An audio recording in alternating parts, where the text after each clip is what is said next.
Hello, my name is Jacques Mosseri, and I'm going to be presenting on the book The War on Normal People, written by Andrew Yang for American Intellectual History class.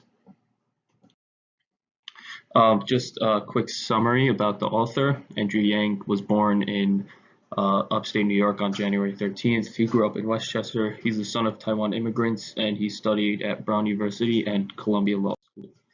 Um, for his early career, after he graduated law school, he worked at Davis Polk and Wardwell in 2000. Quit after 5 months. He launched. After quitting, he cited that his work was unfulfilling, saying that we used to joke about how much of what we did was finding and replacing terms in a contract. Next, he launched a company called Star Giving, which is a tech company that failed as the tech bubble burst in 2002. And then he worked at a healthcare startup for 3 years.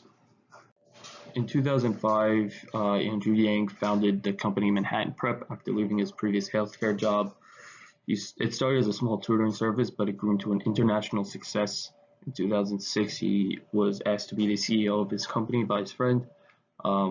He later switched to primarily providing GMAT prep. He also taught classes during the 2008 financial crisis about a stock market analysis to major banks including JP Morgan Chase, Goldman Sachs, and Morgan Stanley. In 2009, his company was acquired by Kaplan, and then in 2012, he left his company. I'm bringing these up because his failures and successes as an entrepreneur tie into how he makes his decisions in this book, The War on Normal People. After that, he started a nonprofit called Venture for America. Venture for America is a nonprofit fellowship program. He wanted to create new job opportunities in smaller market American cities such as Detroit, Baltimore, or Cincinnati and San Antonio. He did this by training the new generation to create startups in these cities and create new job opportunities for the people living in those cities. His idea was that the highly educated young generation, such as Ivy League graduates or Stanford graduates, shouldn't all be congregating doing the same jobs for the same banks in New York or the same tech giants in San Francisco, because that won't be fulfilling enough and we're not using those talents to the best extent. In 2020, Andrew Yang ran for president for the Democratic Party. He focused on universal basic income and how millions of jobs will be lost to automation and AI. He qualified for 6 out of 7 Democratic primary debates, meaning that he reached polling and fundraising thresholds in order to participate in those debates. Mostly had a huge following among the younger population due to social media campaigning, and in February 11th, 2020, he decided to drop out because for him he didn't care to be president as long as his ideas were part of someone else's campaign. And now currently he's working on a nonprofit again called Humanity Forward. Humanity Forward is just a nonprofit that focuses on creating a universal basic income or a cash relief bill and having it passed through Congress. So he raises money to pay for lobbyers to go to Washington, D.C. and try to get this bill passed. He also believes that it will get people more politically active and that it would create a human-centered economy because of the welfare of people would be higher. Finally, we talk about the book, The War on Normal People, written by Andrew Yang. It was published in 2018. It focused on the Great Displacement, which is the next economic crisis where millions of American jobs would be lost to AI and automation. He believes that this millions of lost American jobs will lead to a larger wealth gap because the rich are getting richer and the poor are getting poorer, and as well as political distress because people's frustration have to be directed somewhere. And the solution he brings up is universal basic income, which we'll talk about again later. As you can see in the subtitle, The War on Normal People, the truth about America's disappearing jobs and why universal basic income is our future. In this book, he talks about the role of government and other American intellectual history ideas that we've seen other historical thinkers talk about. He believes that government has to take control of this situation because, unlike other economic crises, the market will not correct itself. The government has to intervene, and because they're there to protect the people, and current government plans will not solve the problem. So he says specifically, to do so would require an active, stable, invigorated, unified federal government willing to make large bets. This, unfortunately, is not what we have. Our politicians offer half-hearted solutions that will at best nibble at the edges of the problem.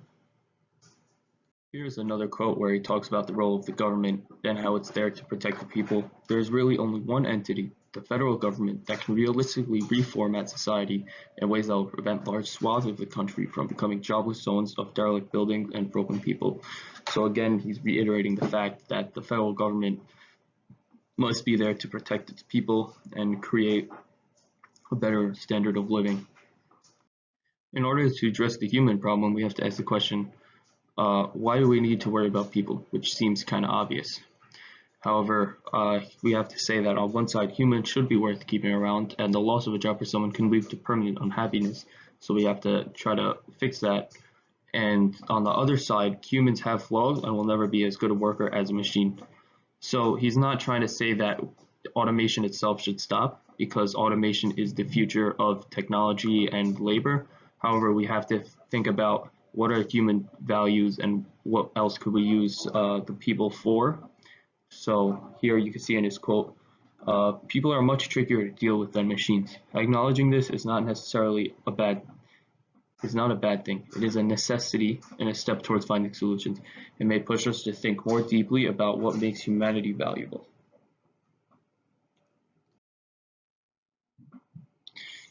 Trust in institutions. Here, Andrew Yang talks about how constant uncertainty in people's employment and jobs have left them to be uncertain with many things in terms of their life, such as institutions, government, healthcare. So this is an effect of presidents and representative governments making a lot of promises but not delivering on them. And we can see that people have been losing trust in institutions. One, through that the people are clear, a lot of people are beginning to lose faith in the government, as we can see in the media, and also organizations like Red Cross and labor unions are experiencing record low participation rates.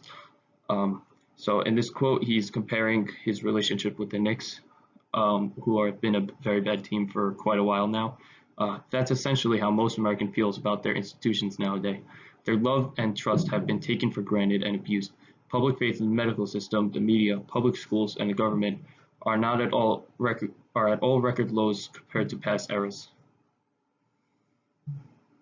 When talking about Andrew Yang and the World Noble People as a part of the class called the part of the American Intellectual History class, we have to think about what that book and what the author is doing in terms of advancing tradition and acknowledging past political policies.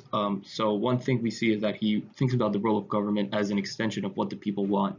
He multiple times says that the government should be working for the common good of the people, instead of people giving power to the government in order for them to take advantage of it and abuse their power. He also cites principles that we've seen from the founding USA in the early parts of the class, in terms of universal basic income, which is pretty much a flat fee that every US citizen is paid no matter what, if they're employed, if they're a millionaire, if they're unemployed, if they're disabled, in order to make sure that the poverty line is increased and raised. He talks about that equality in terms of pay, Declaration of Independence. He also talks about the right to bear arms and how United States is the most heavily armed country on the personal scale in the world. He also talks about the government as an economic entity and how the government should be there in order to create balance between the market and the people that are being excluded from the market because they don't have enough money to pay for most goods and services, also poverty. He also references political involvement, which is everyone, and how that it's decreasing, and political efficiency, which are the politicians, and how that's also decreasing.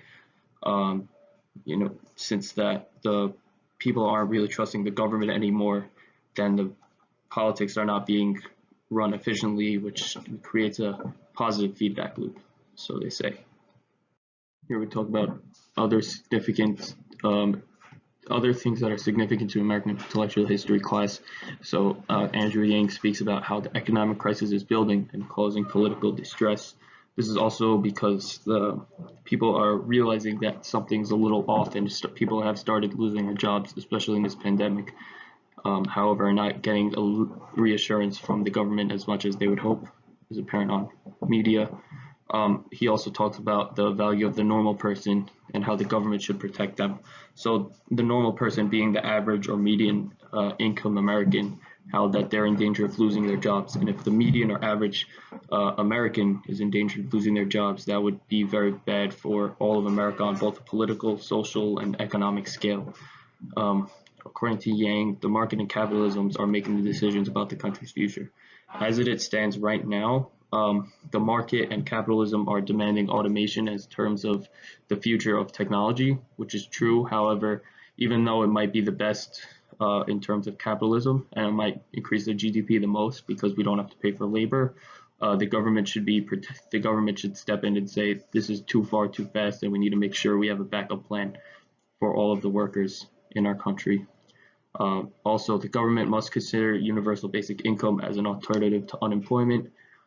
Universal basic income has a lot of connotations of equality and making sure that all American people are taken care for by the government.